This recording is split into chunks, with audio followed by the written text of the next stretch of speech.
What is up, guys? My name is Mark Santamaria. Welcome back to the channel and welcome back to the RC vlog. Today, I'm going to share some just words of wisdom to you guys. But before I do, I've got so much crap to work on, guys. I've got to pull all my servos, electronics out of this nitro buggy. I got a whole bunch of stuff to install on a car, my mini e-revo that my son broke. I kind of finished my TRX4, but I'm gonna do another vlog on that. That's actually a long story. I'm not really happy about that. But while I'm doing all this stuff, I'm gonna try to multitask, which I'm really bad at multitasking. But I'm gonna try to multitask and talk to you guys about RC sponsorships. So before we actually start talking about the act of being sponsored and getting sponsored and all the fun stuff, let's first talk about this season they call silly season. So silly season is what they refer to as the season where everyone's contracts end and then people start making moves, and you'll see big name drivers change chassis or tire sponsors, stuff like that. So right now it's silly season, and if you go on Live RC, you can see a whole bunch of stuff on what's going on, but there's a few big names that are making some changes. Obviously, you guys know about Ryan Mayfield at the Worlds. He got busted is a negative word, but he got caught using a non-Reds engine. He's sponsored by Reds, so Reds cut him, so that's kind of a cool one to watch. But my Facebook feed in general is just getting blown up by people getting sponsored like crazy. And there's a lot of people that are first time getting sponsored. Looks like the manufacturers are really out to get sponsored driver this year. So I am going to talk to you guys about how to get sponsored. So in regards to how to get sponsored, so the first big misconception of getting sponsored is companies are going to approach you. There's not very many people that get approached by sponsors. I mean, you got to be like top 25 in the world to get approached by a sponsor. But for the most part, for like the normal fast guys, your local fast guys, you gotta put yourself out there. You gotta reach out to them. So you really have to send. If you just want a deal, a sponsorship deal, and you know that, and pretty much all cars out there are capable these days. You know that it doesn't really matter, which this is bad, but it doesn't really matter what chassis you get, but you just want a deal. Send resumes out to everybody, and resumes are basically, think of a resume as this. Think about everything that a car manufacturer would want to know about you. You put that in a resume and send that out. Send it out like crazy. And eventually, if you race enough, so what they really look for is if you're racing often, if you're involved in the community, like helping other people out. They are interested in race results, but I wouldn't say that's, I would almost say that that's not as important unless you are one of these super crazy next level inhuman guys that are just ballistic fast. So definitely just if you race, you're involved, you really enjoy it. If you're active on social media is a big way for them to promote. You're likely to get a sponsorship. So most sponsorships when you first start out are going to be like your maybe all the way down to 20, but the 20 and 60% off deals, which those deals are pretty much, they're really close to street price, maybe a little bit better than street price. And what they're doing is, and you'll hear people say this, and I think this is messed up to say, but they call them contract drivers, meaning they basically sign a contract for you to be a contract customer. I don't see it that way. I mean, you're part of a team, and that's really cool to be part of a team. And it's fun to go to big races or just races in general and be able to represent a company.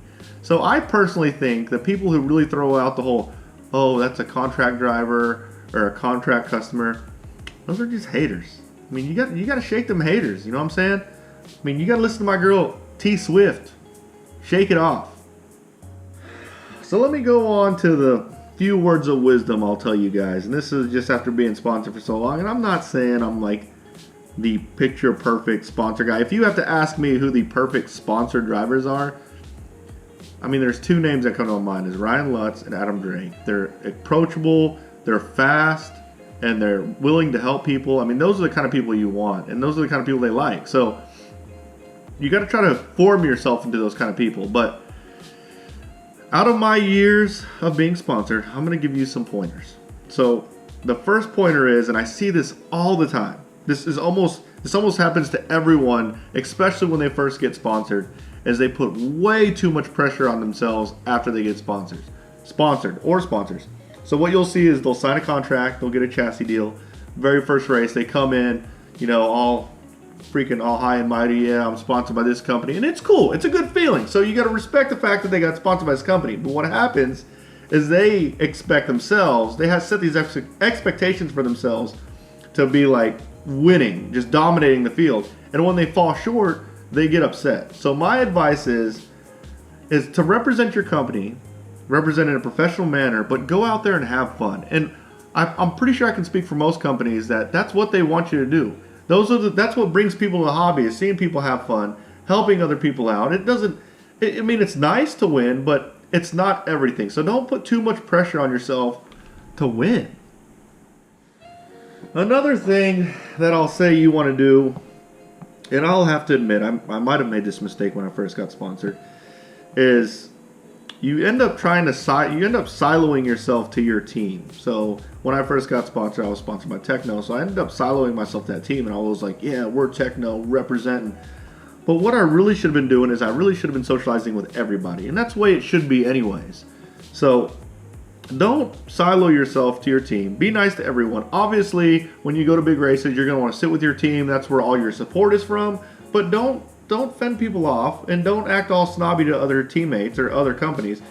We're all in there for the same reason. So socialize, be friendly with everybody. So this is probably one of my most valuable pointers, and this should be pretty obvious, but the way I carry myself, and again, I'm not saying I'm the most perfect sponsored driver out there, but there's a saying, and I think they use it in the movie Boiler Room, which I love that movie.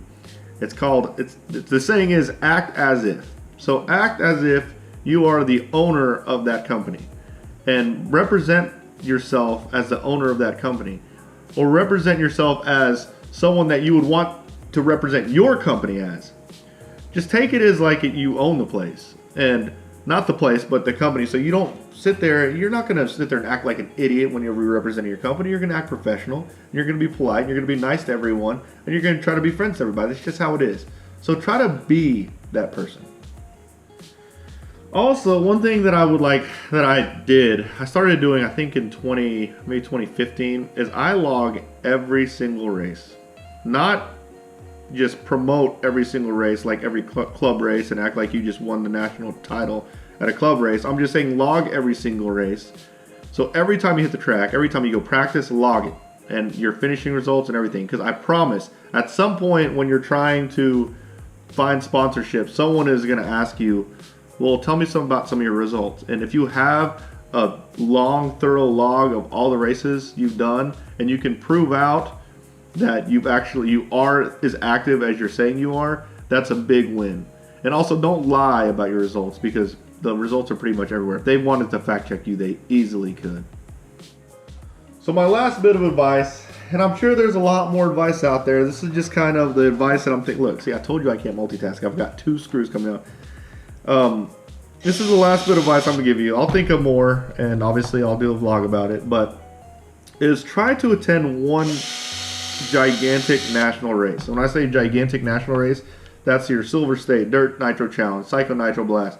Pretty much any race time event is a big race. The big one down south is the Southern Nationals. Big races where people travel long ways to go.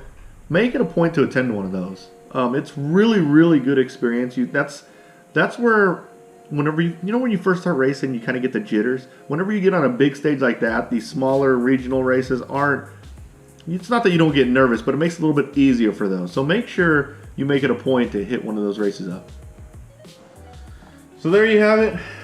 Those are my words of wisdom. I do want to close this video out with a little bit of news for myself. So I've been hinting about silly season and how I was feeling silly. I've been with Agama since 2016, and Agama has grown like crazy in my area, and it's been great to be a part of that. But the rumor is true. I am not going to run Agama in 2019. So thanks for watching, guys. If you like this video, please like, subscribe. I hope you felt like there was a lot of value to this video. I know I wish someone would have told me these things when I first got started. So if you like this video, like, subscribe, and you guys will see me next time. Later, guys.